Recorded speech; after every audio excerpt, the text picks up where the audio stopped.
오늘 말씀 보겠습니다. 창세기 1장 9절에서 13절입니다. 하나님이 이르시되 천하의 물이 한 곳으로 모이고 묻이 드러나라 하시니 그대로 되니라. 하나님이 묻을 땅이라 부르시고 모인 물을 바다라 부르시니 하나님이 보시기에 좋았더라. 하나님이 이르시되 땅은 풀과 씨 맺는 채소와 각기 종류대로 씨 가진 열매 맺는 나무를 내라 하시니 그대로 되어 땅이 풀과 각기 종류대로 씨 맺는 채소와 각기 종류대로 씨 가진 열매 맺는 나무를 내니 하나님이 보시기에 좋았더라. 저녁이 되고 아침이 되니 이는 셋째 날이니라. 자, 오늘부터는 창세기 셋째 날의 말씀에 대해서 살펴보도록 하겠습니다. 자, 우리가 첫째 날, 둘째 날 배웠는데요. 첫째 날에서 첫째라는 것은 에하드라는 단어로서 하나님, 연합을 의미하는 거라고 있죠. 그러니까 하나님과 교회의 하나님, 연합을 설명하는 것으로 그 연합이 곧 교회의 구원이라고 했습니다. 그리고 둘째 날을 의미하는 둘째 sen이라는 단어는 둘, 쌍, 짝이라는 의미로 교회를 하나님의 짝으로 신부로 만들어 구원하는 것이라고 하였죠. 그러니까 첫째 날, 둘째 날을 통해서 우리가 볼 수 있는 그런 내용은 뭡니까? 자, 지금 하나님의 창조를 말씀하고 있는데 이 창조라는 것은 다른 게 아니라 교회의 구원을 즉 창조의 사역으로 설명하고 있다, 그런 얘기예요. 자, 그리고 이제 오늘부터 볼 셋째 날에서 셋째, 그 셋이라는 단어가 쉘릿이라는 단어거든요. 이 쉘릿이라는 단어는 완성을 의미합니다. 그러면 여러분이 지금 제가 셋째 날을 쭉 읽었는데 이게 셋째 날의 완성을 말한다는 그런 의미인데 뭐가 완성될 것 같아요? 거기 보니까 씨가 등장합니다. 드디어 셋째 날에 씨는 제라를 얘기하는 거죠. 자, 그리고 이제 우리가 그동안에 이 3이라는 숫자에 대해서 이곳저곳에서 많이 우리가 공부를 했습니다. 자, 그런 3의 의미, 그 셋째 날에 갖고 있는 것이 무엇인지 자, 오늘부터 우리가 볼 텐데요. 우리가 지난 시간에는 둘째 날의 끝으로 둘째, 쇠니라는 그 의미, 짝의 의미에 대해서 우리가 공부를 하면서 마쳤는데요. 그러니까 우리가 어떻게 하나님의 신부로, 하나님의 짝으로, 하나님의 교회로 완성되는지 문제에서 하나님과 나, 그리고 나와 이웃을 두 개로 보는 율법적 선악구조에서 나와 하나로 보는 인식의 전환, 즉 하나님의 반대편에서 재물의 죽음으로, 누구의 죽음? 예수의 죽음으로 우리가 하나님 편으로 넘어와 하나님이 진정한 짝이 되는 구원의 내용이 둘째 날 쇠니가 의미하는 것이라고 했죠. 자, 이렇게 모든 것을 두 개로 보는 율법적 선악구조에서 나온 성도는 하나님의 생명을 하나로 받아 그 생명을 말하는 자로 있게 되는 겁니다. 그리고 그 생명을 말씀으로 배우고 나누고 흘리는 것으로 그게 기도이고 그게 사랑인 것이죠. 자, 서두에서 이렇게 잠깐 얘기하는 것은 자, 우리가 상당히 오해하는 것은 이 말씀을 가진 자들이 보편적으로 보면 내가 이제 말씀을 깨달았다, 진리가 되었다, 진리를 알게 되었다, 그렇게 하면서 더 이상 할 것이 없다고 생각하는 그런 사람들이 있는 것 같아요. 말씀을 오해하고 있다는 얘기죠. 자, 내가 진리가 되었다는 것이 뭐라고 했습니까? 진리는 생명이라고 했죠. 내가 길이요 진리요 생명이라고 했고 하나님의 말씀이 영요 생명이라고 했으니까 그 진리는 생명이죠. 그러면 생명이 내 안에 있다. 그러면 진리가 내 안에 있다. 그러면 그 진리 생명은 흐르게 되어 있다 하는 겁니다. 그러니까 하나님의 생명의 진리가 우리 안에 있다면 어떻게 그 생명이 흘러가지 않겠는가 하는 말입니다. 자, 이 궁창 위의 물, 은혜의 비죠. 말씀 진리는 위에서 아래로 흐르게 되어 있죠. 따라서 생명을 따라 살아가는 열심을 부리하는데 이렇게 제가 또 말하면 오해를 할 수 있어요. 또 다른 율법으로 받아들일까 참 조심스럽습니다. 그동안 우리가 행했던 일들이 율법적으로 그런 율법적 열심으로 속아서 한 잘못이기 때문에 우리가 율법의 열심을 말하면 아니 그냥 열심을 말하면 그것 또한 비복음적으로 율법적으로 생각할 수가 있다는 얘기죠. 그러나 우리가 보편 인간이 욕망하는 그 가치를 추구하고 그것을 얻어내는 방식으로 하나님께 열심을 부리는 것이 아니라 하나님이 우리에게 주신 그 복음의 진리 안에서 내 존재가 차압당하고 함몰되어 가는 과정 속에 그 생명의 힘이 나타나게 되어 있다 하는 얘기죠. 그걸 지난 시간에 뭐라고 했습니까? 에베소서 4장 15절에 보면 오직 사랑 안에서 참된 것을 하여 어디까지 자라고 있습니까? 머리인 그리스도까지 자라고 있어요. 자, 지금 복음의 진리 안에서, 사랑 안에서 참된 것을 한다는 게 뭐라고 했습니까? 진리를 말한다는 거죠. 진리를 말한다는 것은 진리를 드러낸다고 했습니다. 나라는 그런 율법적인 존재 안에서 진리가 어떻게 드러납니까? 내 욕망으로 내 자아가 죽는 거죠. 육신의 생각이 죽는 거죠. 육적 자가 죽는 거죠. 내가 그렇게 없음으로 인도되어져 가는 과정이, 말씀으로 인도되어진 과정이 있지 않습니까? 자, 그러니까 그런 복음의 진리 안에서 그게 내 존재가 차압당하는 거죠. 내 존재가 몰수당하는 그런 과정 속에 반드시 그 생명의 힘과 재앙성을 따라 그 생명을 나타내고 그 생명을 말하는 열심이 있어야 된다는 그런 얘기입니다. 그렇게 내 존재가 차압당하고 이끌어가는 과정 속에 마지막에 뭘로 갑니까? 그래서 내가 완전히 죽으면, 내 육체가 완전히 죽으면 뭐가 되어요? 그때 그리스도가 나의 머리가 되어서 완성이 된다는 얘기죠.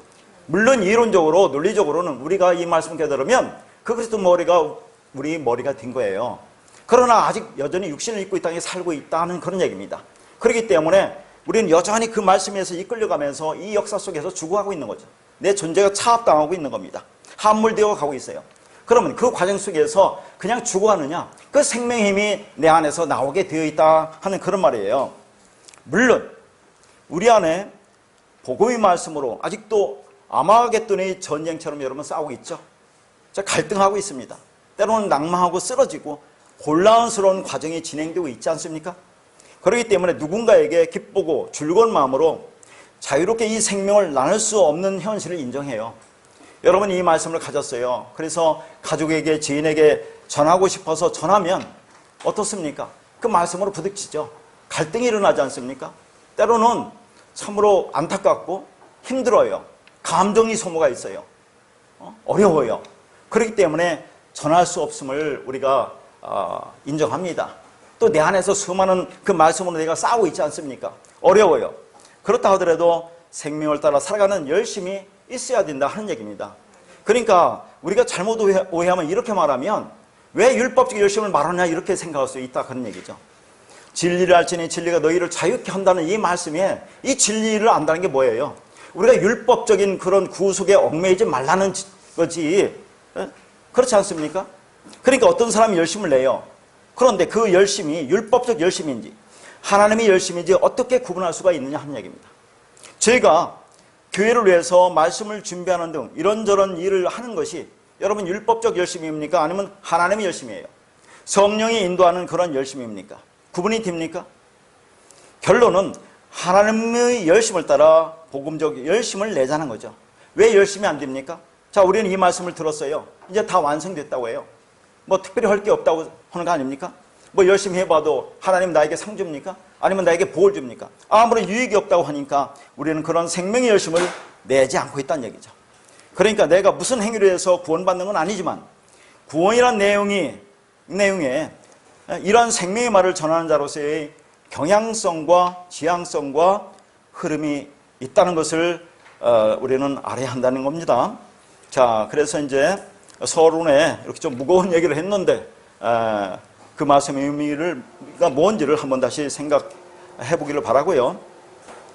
자, 지금부터 이제 창세기 셋째 날의 말씀을 보겠는데 창세기 셋째 날의 말씀이 뭔가 뭐라고 생각하십니까? 읽었는데 좀 이해가 잘 안 되는 부분이 많은 것 같아요. 그러면 첫째 날과 둘째 날의 흐름을 속에서 한번 찾아보자는 얘기죠. 첫째 날에 빛이 있으라 해서 그 빛은 뭐라고 했습니까? 요한복음 1장 4절에 나오는 참빛으로 오신 예수 그리스도를 가리키는 거라고 했죠.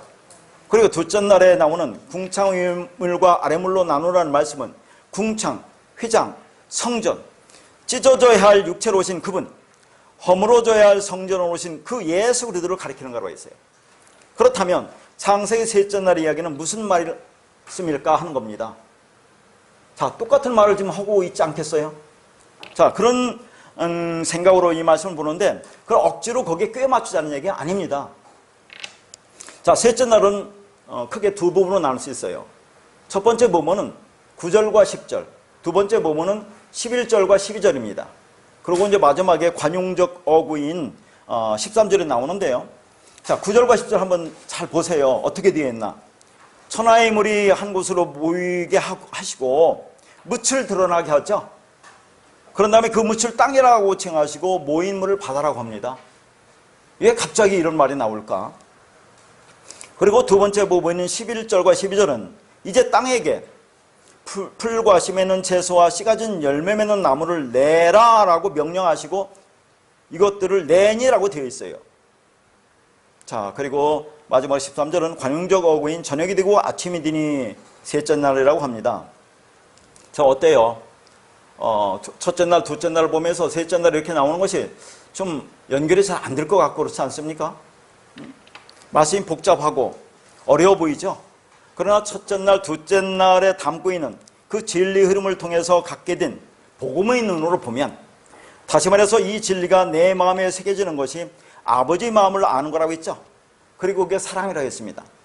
그 아버지 마음, 사랑으로 보면 그렇게 어렵지 않을 거다 하는 얘기입니다. 자, 셋째 날을 보면 우리가 여러 번 본 말씀인데 식물이 등장해요. 셋째 날의 식물.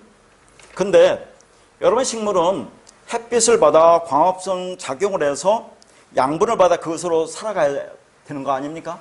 근데 광합성 작용에 필요한 햇빛이 태양이 넷째 날에 등장한 거죠.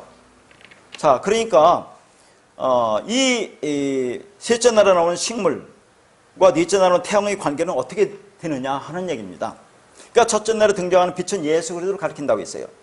그리고 넷째 날에 나오는 두 광명체가 뭡니까? 큰 광명체, 작은 광명체 하면서 낮과 밤을 주관하게 한다고 했죠.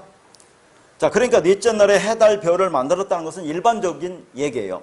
그러면 거듭거듭 말씀드리지만 하나님이 만약에 이 창세기 창조가 물리적 창조 이야기를 말씀하시려 했다면 뭘 먼저 만들어야 돼요? 식물보다 태양을 먼저 만들었어야 되죠. 광합성 작용에 필요한 태양을 먼저 만들었어야 되는데, 자, 식물을 먼저 만들고 넷째 날에 태양을 만들었다고 하는 것은 뭡니까? 이게 논리적으로 맞지 않잖아요. 원래 하나님이 물리적인 창조를 말씀하려고 했다면 맞지 않는 거 아닙니까? 그러니까 그렇게 하려면 먼저 태양을 창조하고 나중에 식물을 창조하는 것이 과학적으로 논리적으로 타당하다 그 말입니다.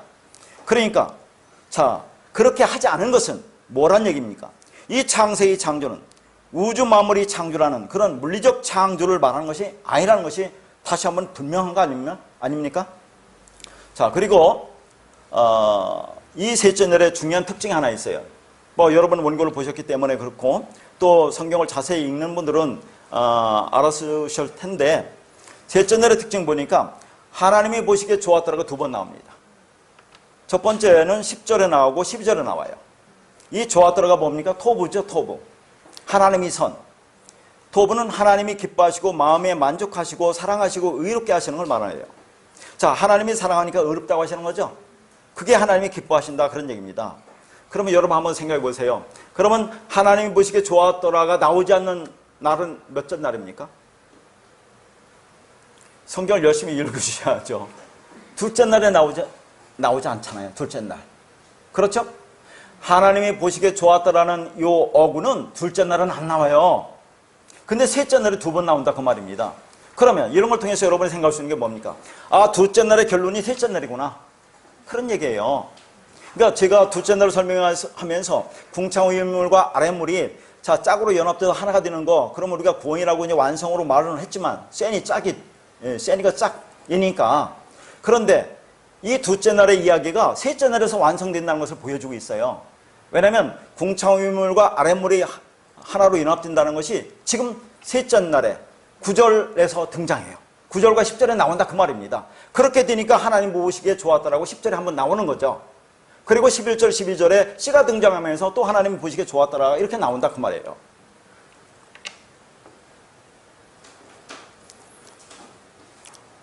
그러니까 첫째 날에 빛이신 그리스도를 말씀하시고 둘째 날에 성전으로 오신 예수 그리스도를 설명했다면, 셋째 날에 하나님이 보시기에 좋았다고 하는 토부의 표현이 두 번이나 나온 것은 이거 누구에 관한 얘기라는 얘기입니까? 그리스도에 관한 얘기다 하는 거예요.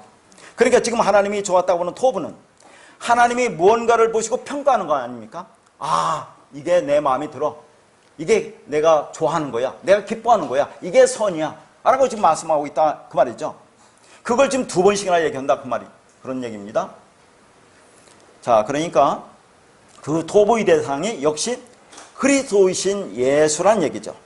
그리고 그 그리스도에서 내가 진리를 알면 내가 또한 하나님이 보시기에 좋았다고 하는 토부가 되는 거예요. 왜냐하면 이 이야기는 그리스도에 관한 얘기지만 나에 관한 이야기도 되니까 그렇습니다. 그러니까 우리는 하나님이 인정하는 토부가 되어야 한다는 얘기죠. 그게 선이야 라고 말씀을 우리가 들어야 한다는 겁니다. 자, 그러면 구체적으로 한번 볼게요. 자, 여러분이 생각이 드는 것과 전혀 다른 말이라는 것을 읽어보신 분은 알 텐데요. 먼저 구절에 보면 천하의 물이 한 곳으로 모이라고 되어 있어요. 자, 이런 걸 보면서 어떻게 했습니까? 지금 뭐 둘째 날에 궁창 위에 물이고 아래 물이 있으니까 저 하늘 위에 뭐 물이 있고 또 아래에 물이 있는데 천하의 물이라고 하면 어떻게 생각합니까? 저 하늘 아래에 있는 물, 하나 아래에 있는 이 모든 물들, 여기저기 흩어진 물들이 한 곳으로 모여. 뭐 그런 말처럼 들리잖아요. 그러니까 이 말씀이 문자적으로 하늘 아래에 있는 여기저기 흩어져 있던 물이 한 곳으로 모인다는 말은 아닌 거예요. 그런 말을 뭘 써놨겠습니까, 성경에? 그렇죠. 그러니까 문자로 보면 이 말씀을 해석할 재간이 없습니다. 거기 천하가 있죠, 천하. 이 천이라는 것은 하샤마임. 지금까지 공부했잖아요. 하샤마임 뭐겠어요? 천, 하샤마임. 궁창 위의 물, 그걸 하늘이라고 하지 않았습니까? 궁창을 하늘이라고 했으니까. 이 하샤마임. 이거, 자, 하가 미타하트라는 단어예요. 요 미타하트라는 단어는 어디에서 나왔습니까? 제가 둘째 날에 궁창 아래에 물을 때 아래가 미타하트라고 있죠? 그러니까 이 말은 천하의 물이 한 곳으로 모인다는 것은 뭐냐면, 자, 그러니까 둘째 날에 그 궁창 아래의 물에서 아래로 번역된 단어가 그 미타하트인데 그것은 위에서 아래로 내린 맨 밑바닥에 있는 물로 더 이상 아래로 흐를 곳이 없는 물, 율법이라고 제가 말씀하지 않았습니까? 궁창 아래 물, 위 물. 그러니까 둘째 날에 그 궁창에서 위물과 아래물로 나눠졌는데 그 궁창 위물인 하늘, 천, 하샤마임, 진리가 아래로 밑으로 쏟아져 궁창 아래물, 미타하트와 아래물과 하나가 되는 것을 말하고 있는 거예요. 그러니까 둘째 날에 궁창 위물과 아래물로 나눈 것이 셋째 날에 9절 10절에서 이게 완성이 되는 거예요. 그러니까 하나님 보시기에 좋았다라고 한다니까 그걸 보고 그렇게 되는 게 내가 기뻐하고 좋아하는 거야? 이게 선이야? 라고 지금 말씀하고 있다 그 말입니다. 따라서 천하의 물은 하늘 아래의 물이 아니고 천 하샤마임은 궁창 위의 물이 아래로 내려간다는 그런 의미입니다. 그래서 둘째 날에 궁창 위의 물과 아랫물로 나눠 놓은 이유가 하나가 되는 것이 무엇인지를 설명하기 위함이다 그런 얘기죠. 그러니까 첫째 날에 빛과 어둠을 나눠 놓았죠. 그런 건 왜 그렇다고 했습니까? 자, 이 어둠이 빛을 통해서 내가 어둠이라는 걸 깨달으면 빛과 어둠은 같다고 했어요. 그게 구원이라고 했습니다. 그러면 궁창 위의 물과 아랫물로 나눠놨어요. 그럼 왜 그렇게 나눴습니까? 자, 말씀을 제가 할 때 뭐 오해가 없도록 이때는 제가 이렇게 설명합니다. 궁창 아랫물을 통해서 위물이 뭔지를 알면 그게 구원이다. 아까는 저 어둠이 빛을 통해서 그 어둠이 뭔지 알면 구원이라고 해놓고 아랫물을 통해서 위물이 뭔지 알면 구원이라고 했는데 똑같은 말이에요. 어쨌든 간에 내가 어둠이라는 걸 알려면 빛이 나에게 오야 되고 내가 아랫물이라는 걸 알려면 위물이 나에게 오야 될 거 아닙니까? 진리가. 그러니까 그렇게 얘기할 때 왜 이렇게 달리 얘기하나 하지 말고 자연스럽게 받아들이면 된다 하는 얘기입니다. 그래서 셋째 날에는 그 나눴던 물이 하나가 되는 상황을 지금 설명하고 있는 거예요. 그러니까 천하의 물이 한 곳으로 모이라는 말은 문자적으로 보면 하늘 아래에 여기저기 흩어져 있는 물이 한 곳으로 모이라는 것처럼 보이죠. 그게 아니고 궁창 위 물인 하늘이 아래로 내려와서 궁창 아래의 물과 하나가 되는 것을 말하고 있다 하는 겁니다. 그런데 이것을 더 분명하게 설명해 주는 단어가 이 모이고라는 단어입니다. 모이고. 자, 이 모이고라는 단어가 가바라는 단어인데 이 가바라는 단어는 두 가지 의미가 있습니다. 첫째는 나눠져 있던 것이 묶여지다, 묶다의 의미예요. 이 모이고가, 카바가. 그러니까 이 카바 모이다라는 단어는 국어사전적인 개념의 모인다는 의미가 아니라 나눠져 있던 것이 하나로 묶인다는 그런 의미입니다. 다시 말해서 궁창 위 물인 진리물이 아래로 떨어져 궁창 아래의 물과 하나로 연합된 것을 보여주고 있는 거예요. 또 하나는 기다리다 소망하다 이 뜻이 있어요. 기다리다 소망하다 이 뜻으로 더 많이 쓰입니다. 예를 들어서 창세기 49장 18절에 보면 여호와여 나는 주의 구원을 기다리나이다 해서 기다린다가 카바란 단어예요. 그러니까 자, 이 카바란 단어를 왜 모인다라고 그렇게 번역했는지는 모르겠지만 이 카바라는 단어는 첫 번째는 묶여진다는 거였죠. 나눠졌던 것이 묶여진다. 그 두 번째는 기다린다는 얘기예요. 그럼 뭡니까? 나눠졌던 것을 묶여지도록 우리가 기다리고 소망해야 된다 그 말이 있는 거예요. 다시 말해서 지금 하늘 위의 물이 아래로 밑으로 내려와서 하나가 된다고 하는 것은 그 아래의 물이 그렇게 되기를 소망하는 기대가 있었다 하는 얘기입니다. 그러니까 그렇게 나눠졌던 것이 소망 중에 하나로 묶인 것이라고 할 수 있잖아요. 그러니까 하늘 위의 물이 아래 물과 묶여졌다는 것은 위의 물, 하늘과 아래 물이 하나가 되었다는 그런 의미입니다. 그런데 그렇게 위의 물과 아래 물이 하나가 되면 한 곳으로 모여서 하나가 되면 그러면 묻이 드러난다고 하죠. 묻이 야빠사라는 단어입니다.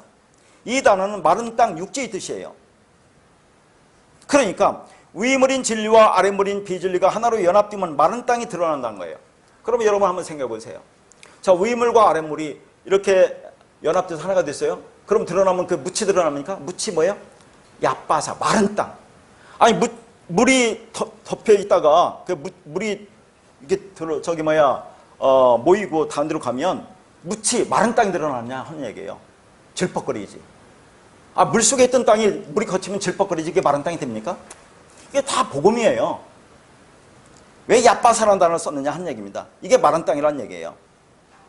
그런데 그 묻을 10절에 땅이라고 한다 그 말이죠. 자, 이런 게 어렵습니다. 그러면 우리 둘째 날을 볼까요? 둘째 날을 보면 궁창을 처음부터 하늘이라고 하지 않았죠? 궁창을 만들었다고 나중에 하늘이라고 부른단 말이죠. 여기서는 자, 모임물을 묻히라고 나와서 그 묻을 땅이라고 그렇게 부른다는 것은 뭔가 의미를 갖고 있다는 것을 우리가 알아야 됩니다. 자, 지난 시간에 둘째 날을 우리 공범해서 궁창 위물과 아래물로 나누고 궁창을 나중에 하늘이라고 한다 그 말이죠. 그 의미가 뭡니까? 자, 궁창이 뭐라고 했어요? 라키아. 그게 하늘 샤마임. 그러면 궁창을 샤마임은 같다는 얘기 아닙니까? 궁창을 하늘하고 있으니까. 그 샤마임은 궁창은 위의 물을 가리키는 거거든요. 위의 물, 진리를 가리키는 거죠. 그러면 예수 안에 뭐가 있습니까? 그리스도가 있죠. 그러니까 궁창의 라키아가 예수라면 그 위의 물은 하늘은 그리스도를 가리키는 거죠. 예수 안에 그리스도가 있다는 것과 똑같은 겁니다. 궁창은 뭘 품고 있다? 위의 물을 품고 있다. 그리스도를 품고 있다. 예수는 그 얘기를 하고 있는 겁니다. 이 말이. 둘째 날은 그렇게 얘기했어요. 그러니까 예수님이 와서 내가 주는 물을 너희가 마셔야 한다고 하지 않습니까? 예수님이 주는 물, 예수 안에 있는 물, 성전 안에 있는 물, 진리의 물을 그게 줘야 너희에게 생명이 되는 거야 라고 말씀하고 있는 거죠. 다시 말해서 성전인 예수가 그 안에 물, 진리를 품고 있다는 그 말입니다. 그러면 자, 우리가 지금 보고자 하는 건 모인 물을 묻히라 하고 이것을 나중에 땅이라고 그래요. 뒤에 이제 써놨는데 이 묻히 야빠사고 땅이 에레치입니다. 그러면 아까 궁창 라키아가 샤마임과 똑같다고 했잖아요. 결국은 예수 그리스도, 예수 안에 그리스도 있으니까 아래면 똑같은 거예요. 이게 그냥 예수 그리스도 우리가 구분을 하지만은 그러면 묻을 야빠사 마른 땅이고 그걸 땅이라고 했어요. 에레치라고 한 것은 결국 같다는 얘기 아닙니까?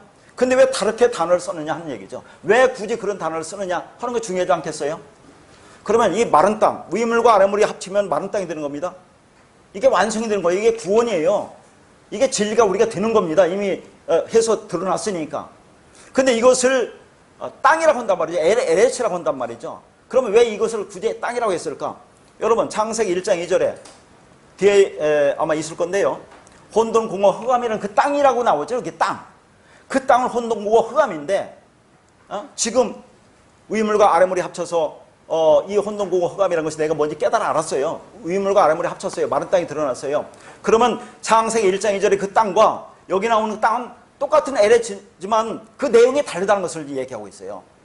자, 창세기 1장 2절에 나온 그 에레치라는 그 땅은 혼돈공허 흑암이라는 거죠. 우리가 부름받은 그 땅. 근데 그것이 마른 땅으로 된 겁니다. 진리가 된 거죠. 그래서 특별히 그것을 땅, 에레치라고 또 표현을 한 거다 하는 겁니다. 그러면 그 땅, 셋째 날에 등장하는 땅, 얘는 뭐가 나온다 했어요? 씨가 등장하죠. 씨가. 이게 좋은 땅이야. 이게 생명의 땅이야. 이게 씨를 낳을 수 있는 땅이 된 거야. 너희가. 그런 얘기를 하고 있는 겁니다. 그렇게 위 물이 아래로 떨어져서 아래 물과 하나가 되면 그러면 묻이 드러난다 하는 거죠. 그러면 마른 땅 얕바사는 좋은 땅입니까? 나쁜 땅입니까? 당연히 좋은 땅이죠. 그러니까 물 얕바사를 땅 에레차라고 했으니까 그 땅은 좋은 땅입니다. 그래서 11절 12절에 씨를 가지고 열매를 맺는 땅이 된다 하는 거예요. 다 이유가 있어서 그렇게 표현을 하는 겁니다. 자, 정리합니다. 일단은 앞부분은 자, 궁창 위 물인 하늘이 아래로 밑으로 내려와서 아래물과 하나가 되었습니다. 다시 말해서 궁창 위 물이 아래로 쏟아져서 밑에 물과 하나가 되었어요. 그런데 아래의 물, 밑에 물은 비진리는 우리를 가리킨다고 했죠. 그러니까 우리가 진리물인 위 물과 연합되어 하나가 되면 우리가 마른 땅, 좋은 땅, 생명의 땅이 된다는 얘기죠. 그 땅이 되어야 씨가 나오는 거죠. 씨가. 그래서 열매가 나온다는 것을 말하고 있는 겁니다. 자, 이걸 뭘 가리킨다고 했어요? 한마디로 얘기해서 자, 이게 세례예요. 세례. 창세기 둘째 날 궁창 위 물과 아래 물을 가지고 제가 세례를 미리 얘기한 것은 자, 셋째 날에 요 9절과 10절과 연관되기 때문에 그렇습니다. 그러니까 정확한 것은 9절 10절이 이게 세례라는 걸 얘기하고 있어요. 위의 물과 아래 물, 천하의 물이 모이는 것은 위 물과 아래 물이 하나가 되면 이 마른 땅이 드러나잖아요. 그러면 내가 그 물에 빠져 죽고 살아나는 겁니다. 그럼 이게 세례예요. 세례. 세례라는 것은 근데 여러분 한번 생각해 볼 것은 물은 뭐 위물과 아래물이 있고 진리물과 저지물이 있습니까? 어떻습니까? 물은 하나예요. 왜 하나인데 그렇게 나누는 것은 자, 이 진리라는 것이 뭔가를 우리한테 가르쳐주기 위해서 계속 그렇게 얘기를 하는 겁니다. 나눠진 게 아니에요. 그래서 세례는 뭐 이렇게 제가 또 설명해도 아래물, 저지물에 빠져 죽고 다시 말해서 위물이 나에게 오야 내가 저지물이라는 걸 알 거 아닙니까? 내가 더러운 물이라는 걸 알 거 아니에요? 그러면 거기에 그러면 내가 죽었다고 하는 겁니다. 그 물에 빠져 죽고 다시 위물, 진리인 그리스도와 함께 살아나는 것을 말하잖아요. 그 대표적인 사건이 자, 뭡니까? 창세기에 나오는 것으로 노아의 홍수 사건과 이스라엘 백성의 홍해 도화 사건. 또 뭐가 있어요? 요단강 도화 사건도 세례예요. 요단강 도화 사건도 이따 이제 오늘 세례교화서 볼 텐데 그것도 세례입니다. 그러니까 자, 애굽에서 홍해를 건너서 광야 가서 광야에서 또 요단강 건너서 가나안 가는 거 전부 다 세례를 얘기하고 있어요. 죽고 살아나고 죽고 살아나고 죽고 살아나고 일생을 그렇게 살아가는 겁니다. 우리가 그 말씀에서 함몰되어 가는 거죠. 내 존재가 차압당하는 겁니다. 그러면 그 속에서 뭐가 나와요? 우리는 생명이 드러나야 한다는 것을 말하고 있잖아요. 지난 시간에 말한 것처럼. 자, 그런데 우리가 또 성경을 보면 여러분이 자세히 보셨겠지만 노아의 홍수 사건을 보면 방주에 들어가자마자 비가 내리기 시작한 것이 아니라 언제부터 내렸어요? 방주에 들어가고 나서 7일 후에 내려요. 아니 왜 방주에 들어가서 7일 후에 내립니까? 방주에 들어가면 바로 내리면 되지. 7. 완전수죠? 완전한 기다림. 자, 지금 셋째 날에 카바라는 거 나왔죠? 카바가 뭡니까? 이것이 기다림이라고 했죠? 소망이라고 했죠? 그러니까 이스라엘 백성이 방주에 들어갔어요. 노아의 가족들이 방주에 들어갔습니다. 들어갔으면 바로 비가 내리는 게 아니라 7일이라는 기간 후에 비가 내린다는 것은 7은 완전한 기다림이다. 완전한 소망이다. 그런 얘기입니다. 여러분이 이 땅에 살아가면서 이 진리에 대해서 얼마나 지금까지 추구했습니까? 너무너무 이 진리에서 갈급하고 그렇게 찾아다녔잖아요. 근데 그것은 기다림이 있어야 된다는 얘기입니다. 여러분이 열심히 말씀에 대해서 찾고 구하고 두드리고 했지만 그 말씀이 나한테 임하는 것은 여러분이 기다려야 된다는 것을 얘기하고 있는 거예요. 기다림 속에 온다는 거. 근데 기다려서 진리가 나에 와서 진리를 깨달았는데 내 방주에 들어갔는데 또 40일 동안 비가 내린다니까요. 40년이란 이 역사 속에서 우리가 말씀으로 양육받는다는 걸 또 나오는 거예요. 끊임없이 죽음의 길로 가고 해서 나중에 내 육체가 완전히 볼 때 완성되는 거예요. 근데 이 말씀을 알았다고 다 됐다고 그러고 마음대로 하는 사람도 도대체 뭐냐고 제가 계속 말씀드리는 겁니다. 한번 생각해 보세요. 그렇지 않나? 성경에. 그럼 가나안 땅 들어서 완성됐으면 제가 말씀드렸지만 끝났습니까? 가나안 7족속과 또 싸운다니까요, 나가. 근데 그 가나안 7족을 누가 몰아내요? 또 하나님이 몰아낸다고 하잖아요. 다 하나님이 하십니다. 근데 가만히 있어서 하는 게 아니라 내가 간구하고 추구하고 노력해야 하나님이 하신다니까요. 그걸 않고 뭘 어떻게 하자는 건지 모르겠다 하는 얘기입니다. 자, 그래서 여러분 로마서 8장 24절에 25절에 보면 소망이 나오는데 보이는 소망과 보이지 않는 소망이 나와요. 그럼 뭘로 우리가 구원받았다고 해요? 보이지 않는 소망으로 구원받았다고 하죠? 그럼 보이지 않는 소망으로 구원받았으면 참음으로 기다리라고 하지 않습니까? 여러분이 언제 완성돼요? 이 육을 몸 볼 때는 완성된다니까요. 그러면 참음으로 이 땅에서 기다리면서 이 말씀으로 양육받고 가면서 매일 죽어가야 한다는 것을 얘기합니다. 사도 바울도 나는 날마다 죽는다고 했잖아요. 그 죽는다고 다나토의 죽음이에요. 한 번 죽으면 왜 또 죽습니다. 그 사람은 사도 바울이 그걸 몰라서 그런 얘기를 했겠어요? 그러니까 그렇게 완전한 기다림의 시간이 필요한 이후에 비가 내리기 시작한 겁니다. 비는 진리를 상징하는 것으로 궁창 의물이죠. 그리고 40주야를 내렸습니다. 그래서 이제 창세기 7장 11절에 보면 그날에 큰 기쁨이 샘들이 터지며 하늘의 창문들이 열려라고 나오죠. 하늘의 창문이 열리고 아래의 기쁨이 샘들이 터져서 온 지면을 덮습니다. 그러니까 이게 이제 세례라고 나오는 것은 바로 밑에 이제 베드로전서 보면 이게 세례라고 나와요. 제가 말하는 게 아니라 그다음에 세례라고 하는 것은 뭘 가리키는 겁니까? 다 죽는 날을 얘기하죠. 노아 여덟 가족도 죽습니다. 죽는데 그들은 그리스도 안에 있기 때문에 그리스도 안에서 이 진리가 뭔지를 깨달아 알았기 때문에 그래서 살아나는 거고 다 죽어요. 어쨌든 죽습니다. 우리 죽잖아요. 죽어야 된다는 걸 알잖아요.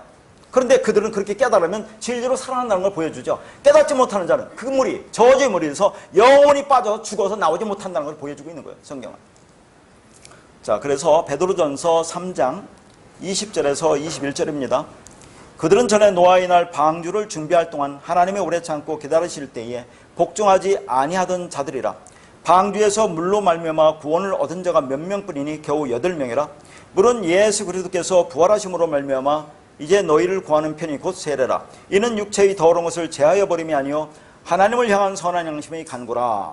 자, 이 말씀은 20절에 있는 말씀, 방주에서 물로 말미암아 구원을 얻은 자가 몇 명뿐이니 겨우 8명이라 하는 말은 제가 두서너 번 얘기를 했던 것 같아요. 그래서 오늘 이 말씀을 않고 자, 21절에 나온 세례에 관해서만 얘기를 하겠습니다.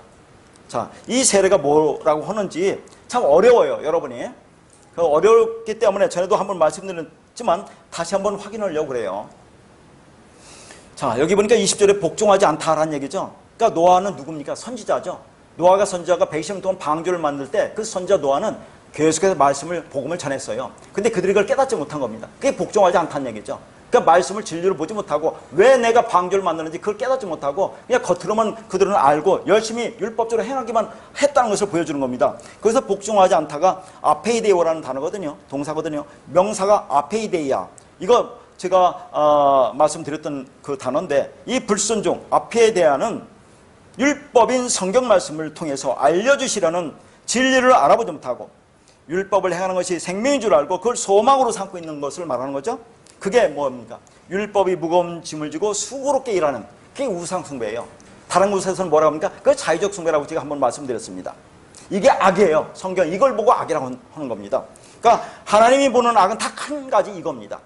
그래서 창세기 2장 18절에 몇 번 인용했던 말씀, 사람이 혼자 사는 것이 좋지 못하다라고 했죠. 사람이 혼자 하나님과 연합되지 못하면 그게 좋지 못해. 그게 악한 거야. 선하지 못한 거야. 그렇게 하죠. 그래서 나중에 돕는 배필을 지은다고 하죠. 돕는 배필이 뭡니까? 파라클레토서 성령을 보내주겠다. 그럼 성령과 연합도 하나 되면 완성이야. 그런 얘기를 하는 거잖아요. 그러니까 하나님과 연합하여 하나로 되지 못하고 분리되어 있는 것이 악하단 말입니다. 그러니까 하나님의 최종 목표는 뭐예요? 우리가 지금 봤지만 둘째 날 짝이 되는 거예요. 하나님과 짝이 되고 있는 겁니다. 하나가 되는 겁니다. 하나가 되지 못하면 그 자체가 악하다고 하는 거예요. 자, 그게 20절에 복종하지 않은 자들이라고 하죠. 하나님이 말씀하시는 그 진리를 알아듣지 못하고 그 껍데기만 붙잡고 자기들의 힘으로 최선을 다해서 하나님을 기쁘시게 해드리겠다고 하는 그 모든 것이 악하다 하는 얘기예요. 그게 악하예요. 그런데 모든 인간이 가지고 태어나는 육신의 생각은 그게 하나님과 원수가 된다고 하잖아요. 육신의 생각이. 자, 그래서 이제 20절과 21절에 보면 20절은 노아의 홍수 사건 나오잖아요. 그 다음에 21절은 세례라고 하면서 표를 주었다고 하는데 물은 뭐 노아의 홍수고 그걸 세례라고 이제 표현하고 있죠. 그런데 구원하는 표로 우리에게 주었다고 하는 그 세례의 의미가 어려워요. 자, 구원하는 표로 우리에게 주었다는 세례의 의미를 한번 보자 말이죠. 육체의 더러운 것을 제하여 버림이 아니요 하나님을 향한 선한 양심이 간구라. 여기도 또 나옵니다. 우리가 이 진리를 깨달았습니다. 하나가 됐어요. 하나님의 신부가 되고 짝이 되었습니다. 완성이 되었어요. 그런데 그게 세례 아닙니까? 내가 그리스도 예수와 함께 죽고 그리스도와 함께 살아나는 것. 그게 세례예요. 완성됐어요. 근데 왜 이런 말을 하느냐 그 말입니다. 육체의 더러운 것을 제하여 버림이 아니요 하나님을 향한 선한 양심이 간구다.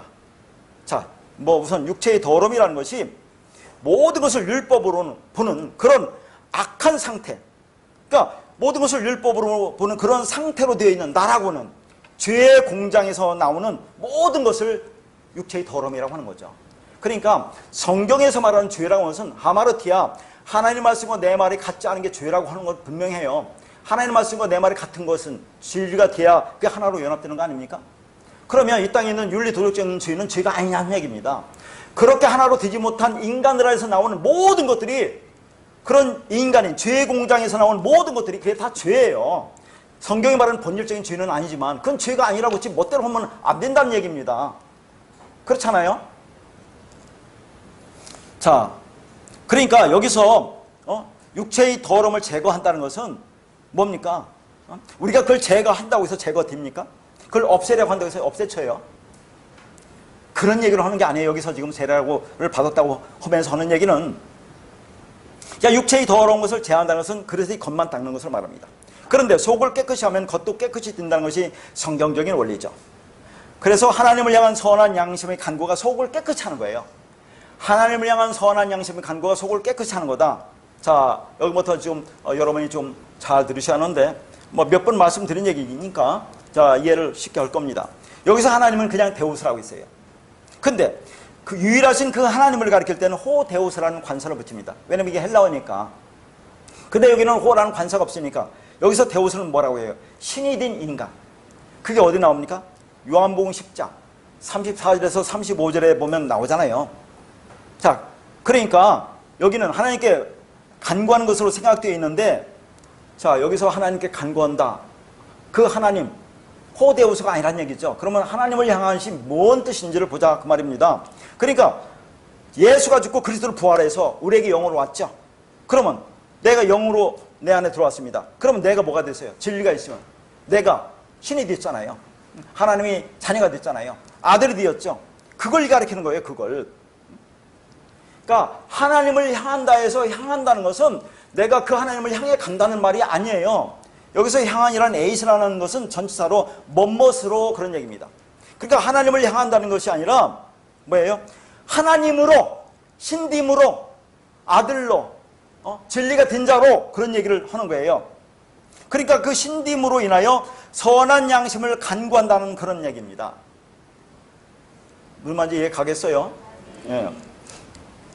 그런데 개역 한글에서는 간구한다가 아니라 찾아간다라고 번역했는데, 찾아간다, 간구한다, 그렇게 이제 이렇게 번역이 다른데, 어쨌든 간에 여기서 간구한다라고 하는 번역된 단어가 에페로테마라는 단어인데 성경에 딱 한 번 나옵니다. 성경에 한 번 나온 단어가 어려워요. 왜냐면 다른 곳에 있으면 그걸 찾아가서 그 쓰임을 보면 우리가 더 분명히 알 수 있는데 한 번 나온 것을 잘 모른다는 얘기죠. 그러니까 이 단어는 질문하면서 간구한다, 그런 얘기입니다. 그러니까 선한 양심을 질문하며 간구한다가 되는 거죠. 그러면 선한 양심이 뭐냐, 그런 얘기입니다. 자, 여기까지. 내가 그 말씀을 받았어요. 진리가 내 안에 왔어요. 그럼 내가 신이 된 겁니다. 그 말씀을 가진 자, 그렇게 분명히 신이라고 하죠. 그렇게 된 자는 신딘으로, 신이 된 자로서 선한 양심을 간구한다, 그런 얘기입니다. 그러면 선한 양심에서 선이라는 것은 여러 번 얘기했지만 이게 아가토스라는 단어예요. 아가토스는 뭐예요? 절대적이고 완전한 선인 하나님을 가리키는 단어예요. 아가토스는. 그리고 양심은 시윤에이 데시스라는 단어인데, 쉰, 함께 더불어, 에이도 보다 알다의 합성에서 유래한 겁니다. 그러니까 이 양심이라는 것은 더불어 알다 함께 보다, 그 말이에요. 더불어 알다 함께 보다. 그러면 선한 양심이라는 것은 아가토스 시윤에이 데시스라는 것은 선이신, 진리신, 하나님과 함께 보는 것, 하나님과 같은 시각을 갖는 것. 그럼 뭐예요? 하나님은 진리죠. 그러면 내가 하나님과 같은 시각, 같은 마음, 같은 함께 하는 거, 함께 보는 거, 그러면 내가 진리가 되기를 간구한다, 그 말 아닙니까? 그러면 여기서 또 봐요. 우리가 신이 됐대요. 하나님의 말씀이 우리 안에 들어와서 내가 이 말씀을 깨달았으면 그걸 신이라고 합니다.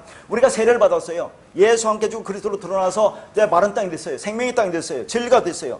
근데 여기서는 그렇게 된 자들이 거기서 끝났다고 하는 게 아니라 선한 양심을 위해서 간구하라, 그런 얘기입니다. 그렇게 된 자들은 선한 양심을 위해서 간구하라. 선한 양심, 하나님과 함께 보는 것, 같은 시각을 갖는 것, 그건 하나님은 진리니까 내가 그렇게 진리가 되기를 간구한다, 그런 얘기입니다. 그러니까 진리가 돼서 완성됐지만 여전히 이 땅에서 육을 입고 살기 있기 때문에 그걸 다 됐다고 하는 게 아니라 계속해서 그 말씀으로 인도받고 그 진리를 찾아가라, 진리로 완성되기를 원하라. 너희 몸의 속량을 탄식하며 기다려라. 네가 언제 죽나? 내가 진리로 언제 완성되나? 그리스도가 머리가 나에게 언제 와서 내가 완전히 하나가 되는 그 날이 언제인가? 그러면 참음으로 기다려라 라고 하는 거 아닙니까? 그러니까 다 됐다고 하는 것은 다 가짜라 그 말이에요. 참 이 말씀을 우리가 조심하게 해야 되는데, 그러니까 선한 양심의 간구라는 것은 영이신 하나님과 같은 마음을 갖는 것, 즉 진짜 진리가 되기를 질문하면서 찾아간다 그 말입니다. 근데 그렇게 하면 우리 간구하면 하나님의 영이 우리를 인도한다 그런 얘기죠.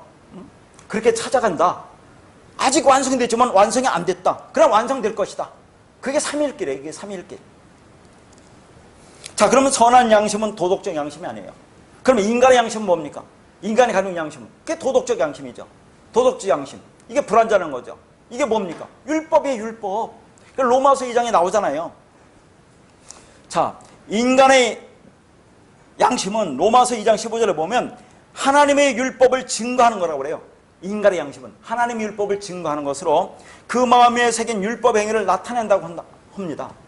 그러니까 인간의 양심은 그게 율법이라니까요. 그러면 자, 이방인이 그 로마서 2장에 보면 자, 유대인들은 그 율법이 있습니다. 그러면 이방인은 율법이 없어요. 그러면 그 율법은 이방인은 뭐가 율법이 된다고 그래요? 그들의 양심이 율법이 된다고 한다니까요. 그러니까 그 인간의 양심이라고 하는 것은 자, 하나님의 율법을 증거하는 것으로 그 마음에 새긴 율법 행위를 나타낸다고 합니다. 그게 인간의 양심이에요. 근데 하나님의 양심은 절대적인 양심이죠. 그게 진리죠. 그걸 찾아간다는 얘기죠. 됐는데 왜 찾아간다고 합니까? 여러분 완성됐어요? 완성하지 안 됐잖아요. 이론적으로 됐지만 아직 완성 안 된 거 아닙니까? 그래서 그렇게 되기를 간구한다 그런 얘기죠. 말씀 안에서 그 말씀이 나를 이끌어가기를 바란다는 그런 얘기입니다. 그래서 지난 시간에도 그리스도까지 자라라고 하잖아요. 머리인 그리스도까지 자라라. 어떻게 자라갑니까? 그러니까 우리가 세례를 받았다고 하는 것은 우리 안에 있는 어떤 더러운 것들을 하나하나 제거하는 것이 아니고 그리스도의 부활로 그 영이 진리가 내 안에 들어오므로 내가 신인 존재가 되었으니까 그 신호로서 아들로서 하나님의 자녀로 가져야 할 선한 양심, 진리를 찾아간다고 하는 겁니다. 어떻게? 질문하면서 간구하며 찾아간다고 합니다. 그러니까 선한 양심의 간구라는 것은 홍수의 물에 빠져 죽어야 사는 것이라는 세례를 통해서, 그렇죠? 진리를 깨달은 신진자들이 하나님과 같은 시각, 같은 마음, 진리에 이르게 해달라는 온전한 기도를 말하는 거예요. 이게. 그러니까 홍수라는 세례가 어떤 자들에게는 홍수라는 그 물에 빠져 죽고, 자, 여기서 물에 빠져 죽는 자꾸 오면 진리 물이 임하니까 자, 내가 더러운 물이라는 걸 알고 아는 것이 그 물에 빠져 죽는다고 하는 겁니다. 살아나는 자들이 있는가 하면 어떤 자들은 그 의미를 깨닫지 못하고 홍수가 저주의 물이 되어 그 물에 빠져 죽는 멸망의 물이 되는 겁니다. 물은 하나인데 어떤 자들은 그것이 진리 물이 되어서 살아나고 어떤 자들은 그걸 깨닫지 못하고 멸망의 물이 저주의 물이 되어서 영원히 죽는다는 것을 보여주고 있는 거죠. 이게 말씀이에요. 말씀. 성경 66권이 이 안에 담긴 진리를 깨달으면 그 말씀으로 살아나는 것이고 그걸 깨닫지 못하면 그 말씀, 율법으로 영원히 죽는다는 것을 이렇게 포용하고 있는 겁니다. 그렇게 예수 그리스도를 상징하는 노아의 방주는 물에 떠서 그 안에 있던 노아의 가족인 8명만 살아나요. 8이라는 숫자가 우리가 말하는 아라비아 숫자 8은 아니지만 그 단어에 보면 거의 없다 라는 단어를 쓰잖아요. 거의 없다고 합니다. 자, 이것이 구원의 복음으로 물 홍수를 세례로 이야기하고 있는 겁니다. 그래서 그 물에서 구원을 얻은 자들이 역사라는 광야교회에서 하나님이 내려주시는 그 진리 말씀으로 양육받으며 하나님 마음과 같은 마음, 선한 양심, 진리를 갖게 해달라는 진정한 기도를 하게 된다 하는 거예요. 그렇게 위물과 아래물이 합하여 하나가 되니까 묻이 드러납니다. 이게 마른 땅이라고 했어요. 다시 말해서 예수와 합하여 죽고 그리스도와 합하여 살아나는 것을 말합니다. 그러니까 묻이 드러나고 그 묻은 땅이라고 했는데 그 땅에 자, 뭐가 나온다고 했죠? 풀과 각기 종류대로 씨 맺는 채소와 각기 종류대로 씨 가진 열매 맺는 나무가 등장하는 거예요. 이제. 그러니까 여기서 씨가 등장합니다. 씨는 제라로 아들이고 그리스도죠. 묻이 드러나면 아들이 된다는 겁니다. 많은 땅이 되면 이제 그 땅은 아들을 낳을 수 있는 땅이 되는 거죠. 그러면 그 땅은 누굽니까? 아랫물에 이었던 비진리가 위물과 하나가 되어 진리가 된 나를 가리키는 거예요. 자, 그래서 2절에서 땅이 혼돈하고 공허하면 흑암이라고 하죠. 이런 상태에 있던 나라는 땅이 지금은 마른 땅, 여기도 에레치고 지금 여기서 무채 땅이라고 할 때 똑같은 LH인데 다른 거다 하는 것을 가운데 얕바사를 끼워놓고 얘기를 하는 거예요. 마른 땅, 생명의 땅, 진리의 땅, 씨가 나오는 땅, 열매 맺는 땅, 그걸 LH라고 한다 그 말입니다. 또 앞에 창세기 1장 2절과 같은 단어, 여기는 단어인데 그렇게 구분하기 위해서 그 가운데 얕바사라는 단어가 들어갔다는 겁니다. 그게 새로운 땅이 되었다는 거죠. 처음에는 텅 빈 땅이 있는데 이제 씨를 가진 땅이 되었다는 말입니다. 자, 그리고 이제 홍해 도화 사건도 마찬가지로 노아의 그 홍수 사건도 세례를 보면 홍해 도화 사건도 예 세례라고 하죠. 자, 고린도전서 10장 2절입니다. 자, 고린도전서 10장 2절에 보면 모세에게 속하여 다 구름과 바다에서 세례를 받고 그랬죠. 이게 무슨 말입니까? 모세가 누구를 가르쳐요? 예수 그리스도를 상징하죠. 거기에 속했다는 얘기죠. 구름과 바다, 구름은 뭐예요? 위, 진리죠. 바다는 아래, 율법이죠. 그러니까 율법과 진리 안에서 이 율법과 진리가 연합돼서 하나가 돼서 죽어서 너희가 세례를 받았다는 것을 지금 출애굽기에서 이렇게 표현하고 있어요. 자, 보겠습니다.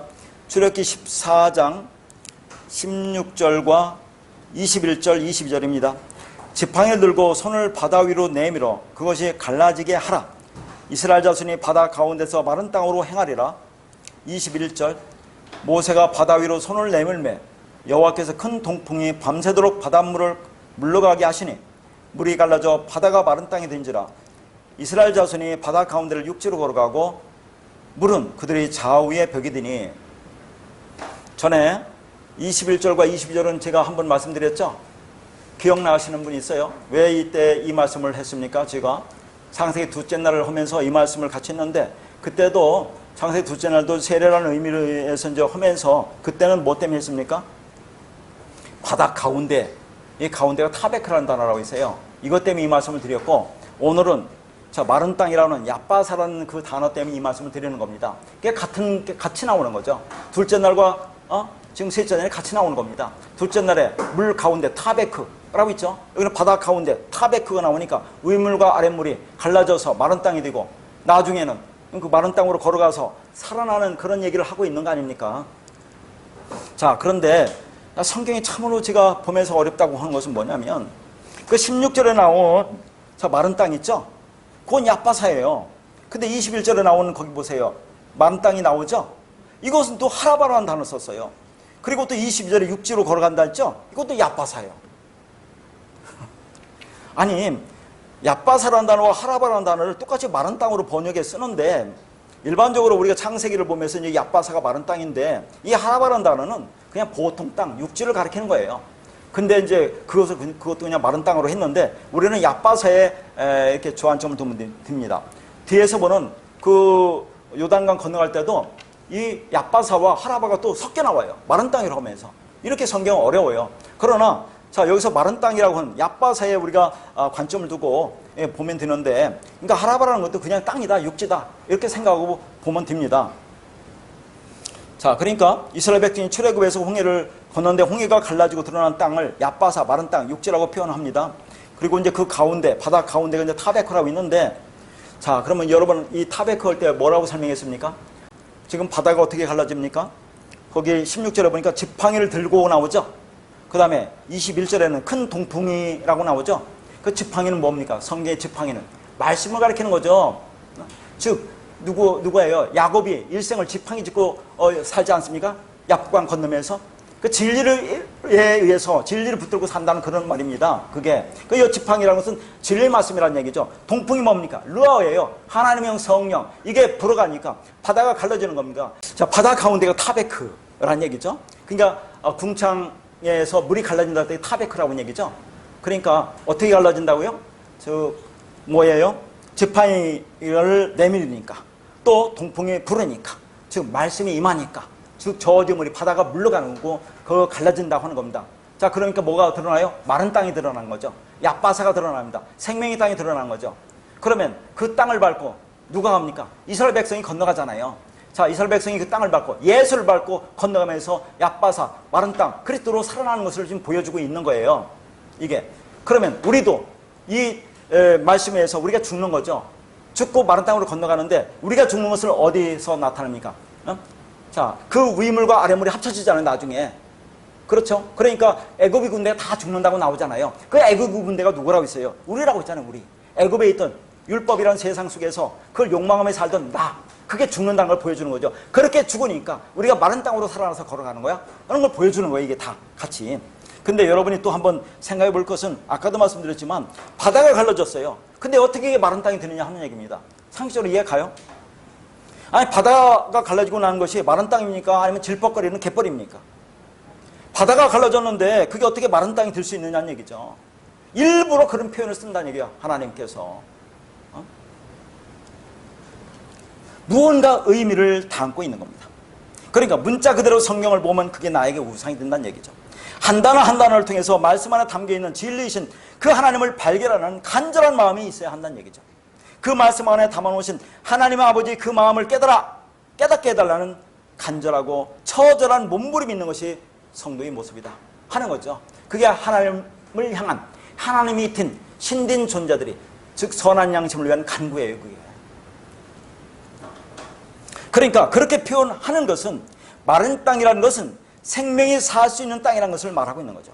그 길로 가야 살 수 있는 것이라는 것을 보여주고 있습니다.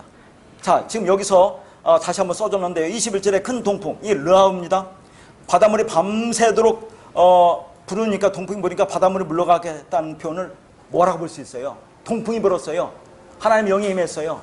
창세기 1장 2절에 혼돈, 공허, 흑암이라는 그 땅 위에 하나님 영이 운행한 거 똑같은 거예요. 그렇죠? 그 저주물이 물러가니까 우리가 마른 땅이 되는 거죠. 생명이 돼서 살아나오는 거 아닙니까? 그러니까 그렇게 하나님의 영이 운행, 라파이어, 위물과 나라고는 아래물이 하나가 되게 한 겁니다. 그래서 묻히 드러나는 거죠. 밤새도록 하나님의 영, 동풍, 러가 운행하여 바다 가운데 타베크를 갈라지게 하여 위물과 아래물이 하나가 된 겁니다. 그래서 길이 열렸죠. 그 길이 마른 땅 야파사입니다. 그게 길이요 진리요 생명이신 예수 그리스도라 하는 거예요. 그러니까 애굽의 군대들은 수장되고 이스라엘은 마른 땅 육지로 걸어간 겁니다. 이것이 휘장 가운데로 열어놓으신 새로운 살길로 이스라엘은 걸어갔는데 어떤 자들은 그 바다에 빠져 죽는 겁니다. 똑같은 물이에요. 거듭거듭이지만 똑같은 성경입니다. 그런데 어떤 자들은 그 물에 빠져 죽는 겁니다. 어떤 자들은 그 물에 살아나고 어떤 자들은 저주물에 빠져 죽는 거죠. 심판과 은혜가 동시에 일어납니다. 이 말씀 가지고도. 그런데 그 물 가운데 빠져 죽은 애굽 군대는 누구라고 했죠?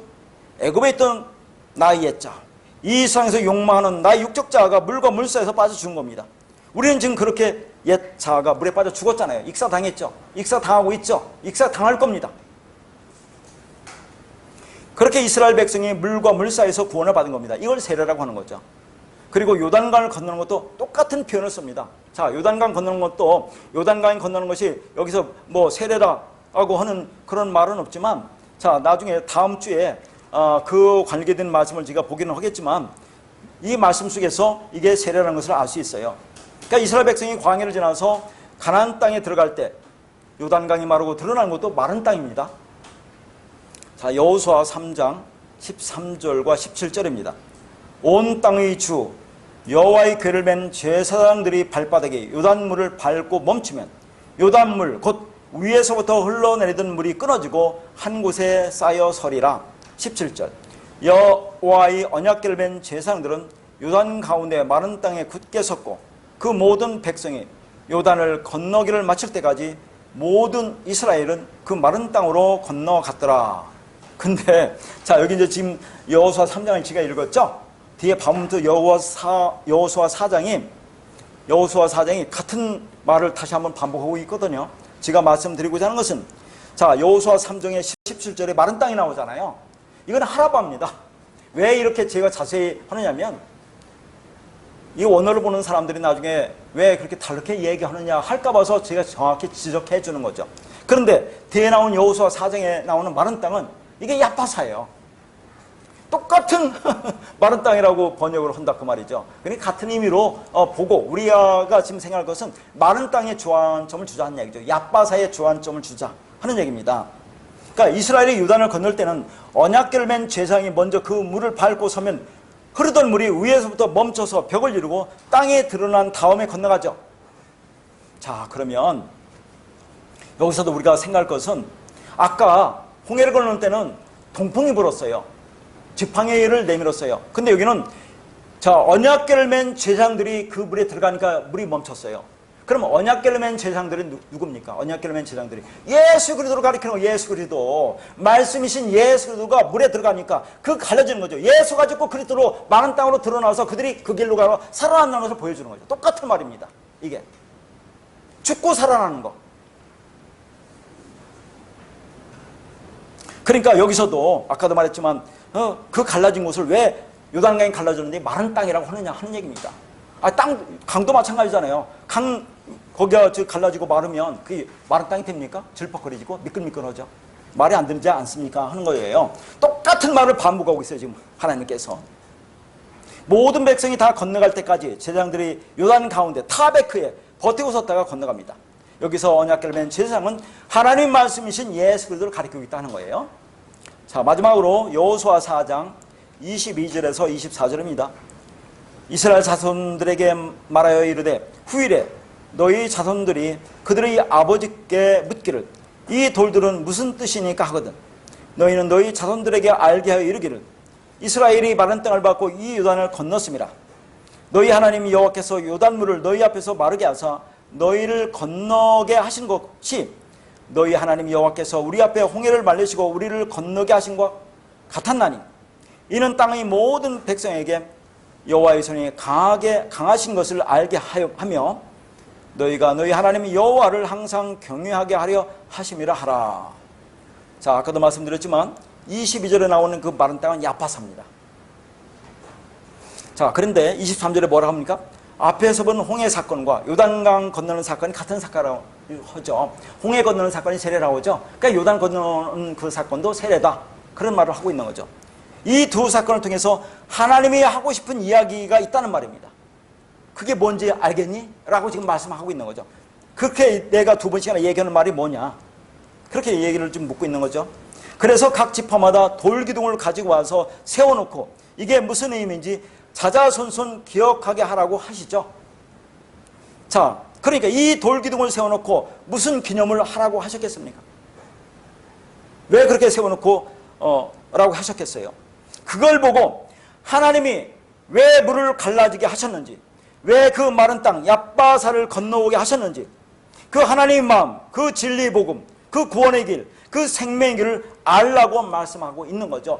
예수가 죽어야 갈라지고 그래야 그리스도 마른 땅이 돼서 네가 살아난다는 것을 거듭거듭 얘기하고 있는 거예요. 그러니까 24절에 뭐 그냥 한번 써놨습니다. 24절에 땅이라고 하는 것은 이것도 에레치예요. 본문 10절에 나오는 묻힐 땅이라고 할 때 그 땅과 같은 에레치다. 그렇게 한번 참고로 보시고요. 그리고 이제 우리가 또 어렵게 보는 것은 24절에 보니까 자, 그런 여호와 하나님을 항상 경외하게 하려 하심이라고 그래요.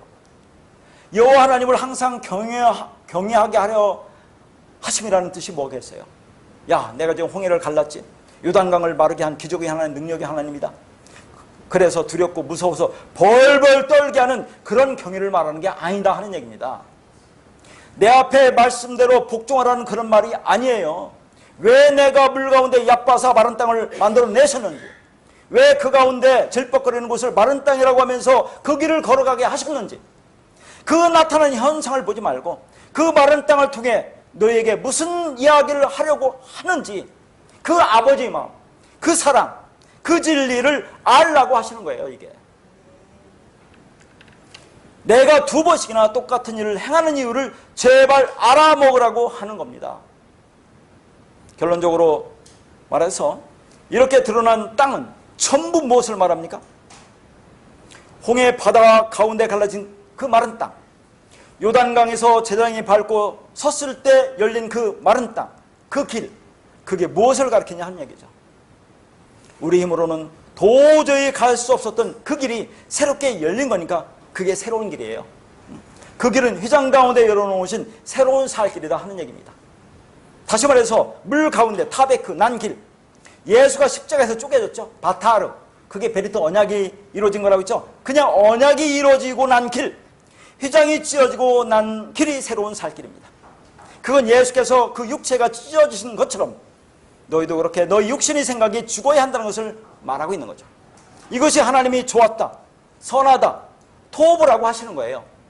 그렇게 나의 육신이 생각이 죽고 그리스도와 연합으로 하나가 되어 하나님이 선하다 도보라고 하시는 그런 은혜가 임하기를 바라겠습니다.